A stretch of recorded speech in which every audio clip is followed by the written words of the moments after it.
আমারে অনেকে কইতেছে যে আপনি প্রফেসর ইউনূসের সরকারের উপরে এত চেতলেন কে? যখন কেউ গণমানুষকে অবজ্ঞা করে, তার ছোট ছোট আকাঙ্ক্ষাকে উপেক্ষা করে, আমার মাথায় আগুন ধরে যায়। আমরা তো এটা আশা করি নাই যে প্রফেসর ইউনূসের সরকার দেশকে সোনায় মুড়ায় দেবে, সে কথা বলিও নাই, তারা সেটা পারবেও না। আমরা চাইছিলাম যে ইন্ডিয়ার প্রত্যক্ষ সমর্থনে আমরা ফ্যাসিবাদে পিষ্ট হয়েছি, সেই ইন্ডিয়া ঘৃণিত পতিত ফ্যাসিস্ট আর তার দলবলকে আশ্রয় দিছে, সেই রাষ্ট্রকে, ভারত রাষ্ট্রকে বুঝায় দেওয়া কামটা তোমরা ভালো করো নাই। এটা জাতীয় মর্যাদার প্রশ্ন। প্রত্যেক দিন পুশিন করতেছে ইন্ডিয়া। দেখেন এডিটর সাহেব, আপনি পুশিন লিগে সার্চ দেন, দেখেন কয়দিন পর পর কি পরিমাণে পুশিন হইতেছে বাংলাদেশে। আর মোদির ফুয়া, বিএনপির রিকমেন্ডেশনে হওয়া আমাদের পররাষ্ট্র উপদেষ্টা শ্রী শ্রী তৌহিদ আনন্দ প্রভুপাদ পাকিস্তান হইলে পৌরুষ জায়গায় ওঠে, আর ইন্ডিয়ার পুশিনে নেতায় যায়। আমাদের স্বরাষ্ট্র উপদেষ্টা কয় এটা ইন্ডিয়ার উস্কানি না, মানে ওই বাংলাদেশের উপদেষ্টা না ইন্ডিয়ার উপদেষ্টা, এটাই প্রশ্ন। হাসিনার আমলে কেন পুশিন হয় না? আর কেন হাসিনা ক্ষমতা থেকে চলে গেলে পুশিন শুরু করে ইন্ডিয়া? ইন্ডিয়া দেখেন বাংলাদেশ থেকে পণ্য আমদানিতে নিষেধাজ্ঞা দিছে। ওই মাসে, যে মাসে নিষেধাজ্ঞা দিছে, ওই মাসে প্রায় 18% আমদানি বাড়াইছে বাংলাদেশ। দেখেন, এমনকি এই বছর মে মাসে আইসাও বিবিসি রিপোর্ট করতেছে ইন্ডিয়া থেকে পণ্য আমদানি কমে নাই, বাড়ছে। শুধু তাই না, ইন্ডিয়া থেকে চাল আমদানি করবে সরকার, চুক্তি ফুক্তিও করে ফেলেছে। আর ইন্ডিয়া একের পর এক বাংলাদেশের পণ্য আমদানিতে নিষেধাজ্ঞা দিয়ে যাচ্ছে। পরপর 3 মাসে 3 বার নিষেধাজ্ঞা দিচ্ছে। দেখেন, এর মধ্যে মাইলস্টোনের দুর্ঘটনা হইল। ইন্ডিয়া কইল ডাক্তার পাঠামু, আর আমাদের স্বাস্থ্য মন্ত্রণালয় লাল ফেলাইতে ফেলাইতে ফেলাইতে রাজি হয়ে গেল। আসলো ইন্ডিয়ান ডাক্তার। আমি কইলাম স্বাস্থ্য মন্ত্রণালয়ে, আমাদের ডাক্তারের এই বার্নের রোগীদের কোন চিকিৎসা দিতে পারবে না যেটা ইন্ডিয়ান ডাক্তার দিবে? চুপ করে থাকে, কথা কইতে পারে না, উত্তর নাই তো। কেন তারা কইতে পারে না যে ভাই ধন্যবাদ, আমরা নিজেরাই পারবো? এর মধ্যে পাঠাইলে ইলিশ। গতবার আমরা মেলা হাউকাউ করেছিলাম না, সেটা তারা পাত্তাই দেয় নাই। যেন ইলিশ ওদের বাপের, বাংলাদেশ মনে হয় ওদের বাপের জমিদারি। ইন্ডিয়ার ভয়ে থরহরি কম্প এদের। ইন্ডিয়ার সাথে ডিলিংস বাদ দেন, আওয়ামী লীগের মিছিল ঠেকাতে পারে না, এতই অপদার্থ এরা। ইন্ডিয়ার সাথে সম্পর্ক উন্নয়ন করবে। ইন্ডিয়ার সাথে আমাদের সমস্যাটা কি সেটা জিগান উপদেষ্টাদের কইতে পারে কিনা, কোনো ন্যারেটিভ আছে কিনা। হাসনাত আবদুল্লাহ কইছে যে এই সরকারের যে কোনো ব্যর্থতা আমাদের দোষ দেয়, দিবেই তো। এই সরকারকে কে বানাইছে? ওয়াকার, ছাত্ররা আর আসিফ নজরুল। তো দায় নিবা না কেন? পুরা জুলাইকে তো তোমরা মিডিল ক্লাসের ন্যারেটিভ বানাই ফেলছো, যেন মিডিল ক্লাস আর ঢাকা ইউনিভার্সিটির ছাত্ররা জুলাই করেছে। যেহেতু মিডিল ক্লাস এটা একা করে নাই, বেশিরভাগ করছে দরিদ্র প্রান্তিক মানুষেরা, তারা তাই জুলাই দুর্বল হয়েছে, তারা সরে গেছে, তোমরাও দুর্বল হয়েছো। ওই রাজপথের শক্তিটা দূরে সরে গেছে। যাই হোক, এই ইন্ডিয়া প্রসঙ্গে একটা গল্প মাথায় আসলো যে কেন প্রফেসর ইউনূসের সরকারের এত ইন্ডিয়া প্রেম, এত বাম্বু খেয়েও ঠিক হয় না। এক মহিলা তার হাজবেন্ডকে ডিভোর্স দিছে। তো ডিভোর্স দেওয়ার 2 বছর পরে মহিলার পেটে বাচ্চা এসেছে। তো মহিলারা সবাই জিগায় তোমার না ডিভোর্স হয়েছে? তো মহিলা কয় হ্যাঁ হয়েছে, তবে ওই মাঝে মাঝে মাপ চাইতে আসে।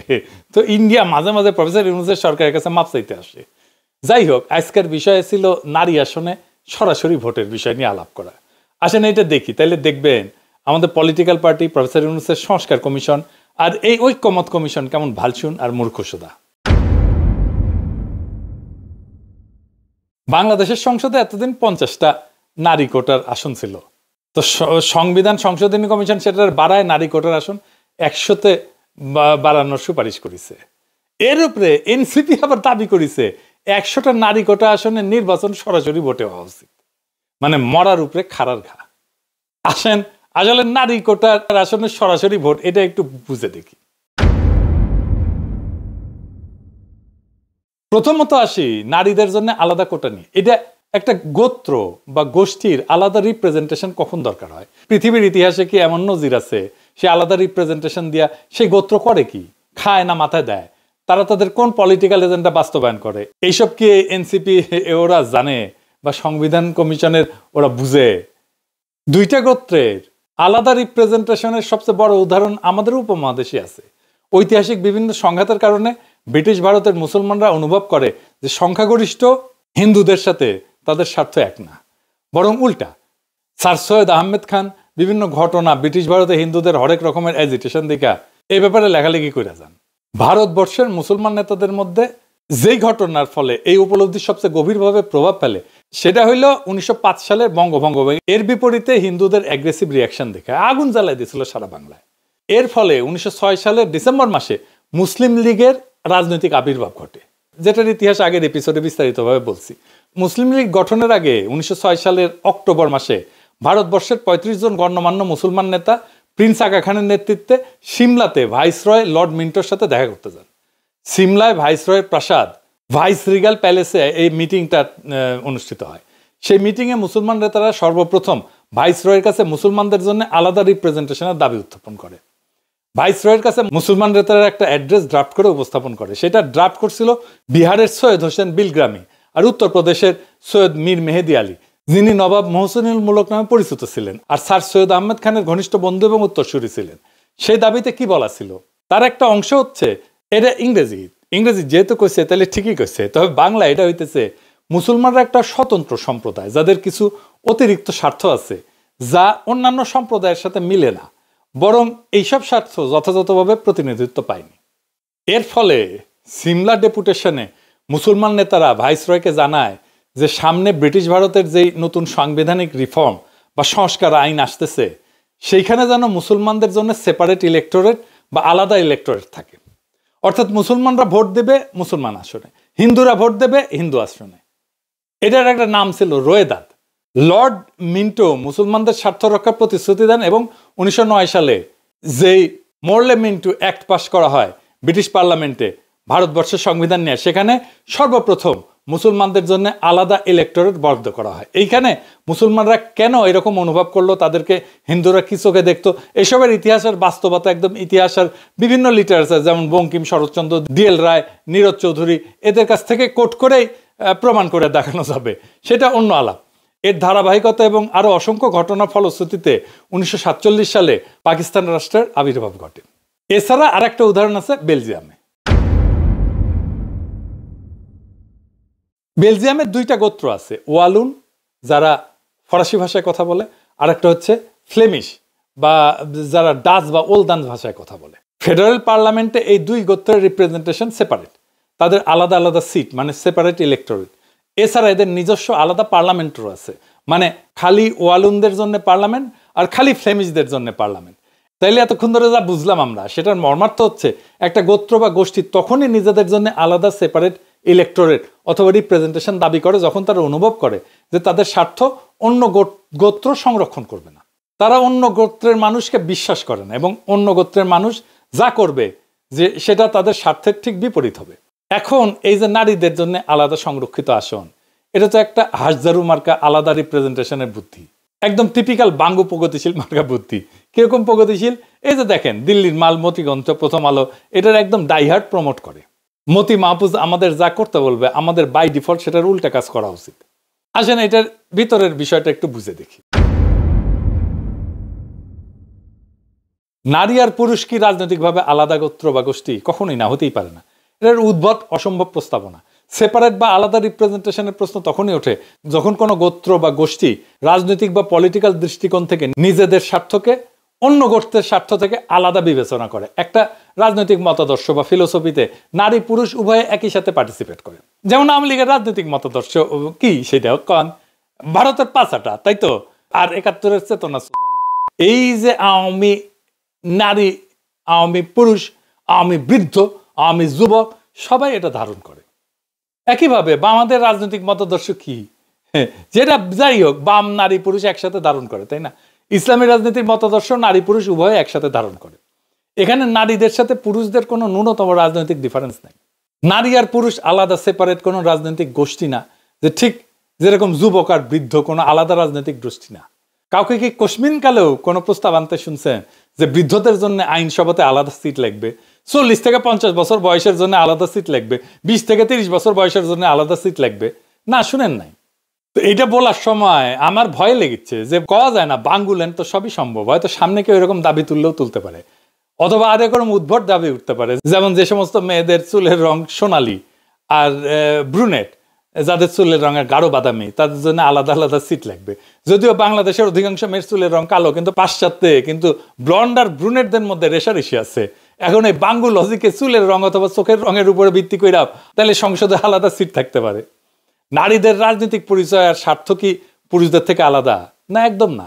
আমি একজন নারী, ভারতীয় আওয়ামী বাম দালাল, যেমন লাকি আক্তারকে যেরকম অপছন্দ করি, সেই একই রকম ভাবে অপছন্দ করি পুরুষ অমিপিয়াল আর এই যে হিজরা নাকি মুন্নিশা অনেকে কয়। তো এখানে নারী পুরুষ হিজরা তো ম্যাটার না। ঠিক আর উল্টা, আমি জুলাই আগস্ট বিপ্লবের এই বিপ্লবী নারীদেরকে ঠিক ততটাই রাজনৈতিকভাবে আপন মনে করি যতটা করি জুলাই আগস্ট বিপ্লবের বিপ্লবী পুরুষদেরকে। ওই যে বিএনপির ব্ল্যাকমেল কুইন রুমিন পারানা আর ফজা পাগলা দুটোই আমার একই রকম রাজনৈতিক শত্রু। এখানে নারী পুরুষের তো কোনো প্রশ্নই ওঠে না। যদি কারো আলাদা রাজনৈতিক স্বার্থ বা ইন্টারেস্ট নাই থাকে তাহলে আলাদা সেপারেট আসন প্রস্তাবে আনা তো পুরা স্টুপিডিটি, এটা ভোগাস একটা দাবি। বাঙ্গুরা তো নারীদের জন্য আলাদা 100টা আসন চায়, যেখানে এনসিপি আবার দাবি তুলছে ওর উপরে, গোদের উপরে বিস্ফোরা সরাসরি ভোটে নারী প্রার্থী নির্বাচিত হবে। তো নারীরা কি তাহলে সেপারেট ইলেক্টরেট দাবি করতেছে? যদি তাদের জন্য আলাদা আসনই বরাদ্দ থাকে তাহলে তো সেপারেট ইলেক্টরেট হয় যুক্তিযুক্ত।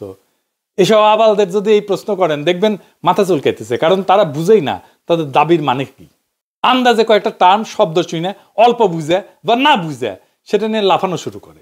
ব্রিটিশ ভারতে মুসলিম আর হিন্দুদের মধ্যে যখন সেপারেট ইলেক্টোরেট হয় তখন সেটা ছিল মুসলমানদের জন্য আলাদা আসন, যেখানে মুসলমানরা তাদের প্রার্থী নির্বাচন করবে, আর হিন্দুরা হিন্দুদের জন্য আলাদা আসন, যেখানে হিন্দুরা তাদের নিজের প্রার্থী নির্বাচন করবে। বেলজিয়ামে ওয়ালুন আর ফ্লেমিশদের একই সিস্টেম। তো নারীরা যেহেতু আলাদা 100টা আসন চায়, সেখানে কি খালি নারী ভোটাররাই ভোট দিবে? মানে নারী এমপিদেরকে কি খালি নারী ভোটাররাই নির্বাচিত করবে? যদি এর উত্তর চান দেখবেন যে মাথা চুলকাইতেছে। উত্তর যদি হয় হ্যাঁ, তাহলে সেই নারী ভোটাররা কি পুরুষ বা কম্বাইন্ড আসনেও ভোট দিবে? তো এখন এরা কবে যে হ্যাঁ অবশ্যই দিবে, তাইলে তো নারীদের ডাবল ভোট হয়ে গেল। মানে একজন নারী ভোটার 2বার করে ভোট দিচ্ছে, যেখানে পুরুষরা 1বার করে ভোট দিচ্ছে, যেটা গণতন্ত্রের একদম মৌলিক নীতি, 1 পার্সন 1 ভোট। এই মূল নীতির বিরুদ্ধে। বিশ্বের কোথাও এরকম উদ্ভট সেপারেট রিপ্রেজেন্টেশন সিস্টেম নাই।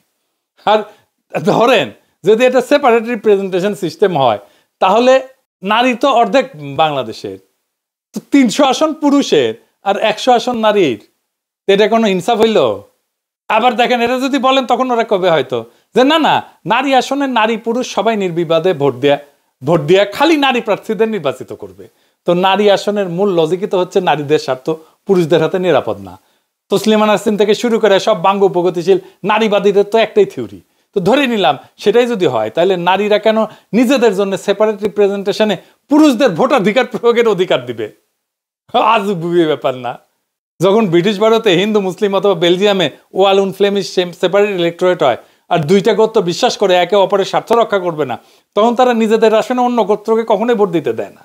তো যদি এটা নাই হয়, মানে একটা গোত্রের আসনে যদি আর একটা গোত্রের মেজরিটি মানুষ এসে ভোট দিচ্ছে, তাইলে তো পুরো সেপারেট ইলেক্টোরেট বা রিজার্ভ সিটের পারপাস বা উদ্দেশ্যই মাঠে মারা গেল। মানে বাংলাদেশ স্টুপিডিটি মাঝে মাঝে আমার মাথায় রক্ত উঠায় দেয়। নারীদের সংরক্ষিত আসনে যদি পুরুষরা ভোট দিতে পারে, তাহলে নারী পুরুষের আলাদা আলাদা আসনের দরকার কি? আর নারীদের জন্য সেপারেট সিটের দরকার কি?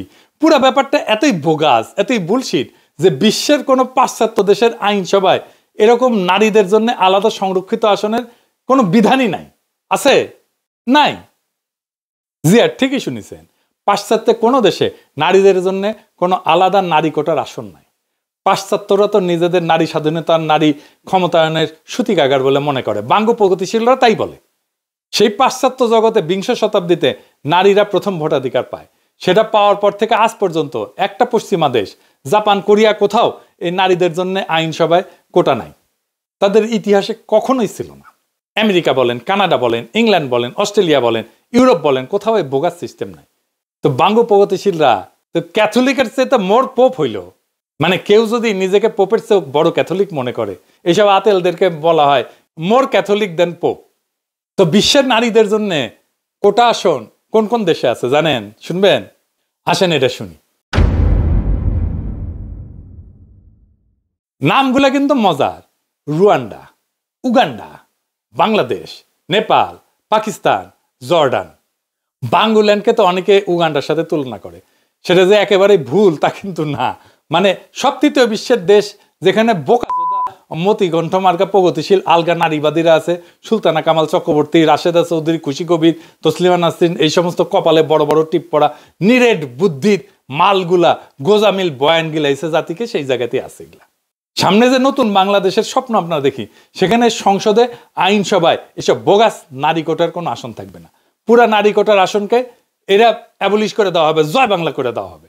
আইনসভা বিষয়ে আমাদের পজিশন খুব সিম্পল, কোনো পিয়ার না, কোনো উচ্চ কক্ষ না, কোনো নারী কোটা না, তিনটা। তো ফাইনালি যেটা আবার আগের কথায় ফিরে আসি, ওই যে কইছিলাম যে আমাদের জাতীয় মর্যাদা ওইটা বিক্রি হবে না, এটা আমাদের শহীদের রক্তে কেনা। আজকের শপথ হোক, আমরা চাই মর্যাদার দেশ, শির দ্বারা উঁচু করার মেধাবী নেতৃত্ব, আর এমন একটা রাষ্ট্র যেখানে প্রত্যেকটা সিদ্ধান্তের কেন্দ্রে থাকবে জনগণ, আর শুধু জনগণ। এই পথেই বাংলাদেশ হবে সত্যিকার অর্থে স্বাধীন, মর্যাদাবান এবং গণতান্ত্রিক। ইনকিলাব জিন্দাবাদ।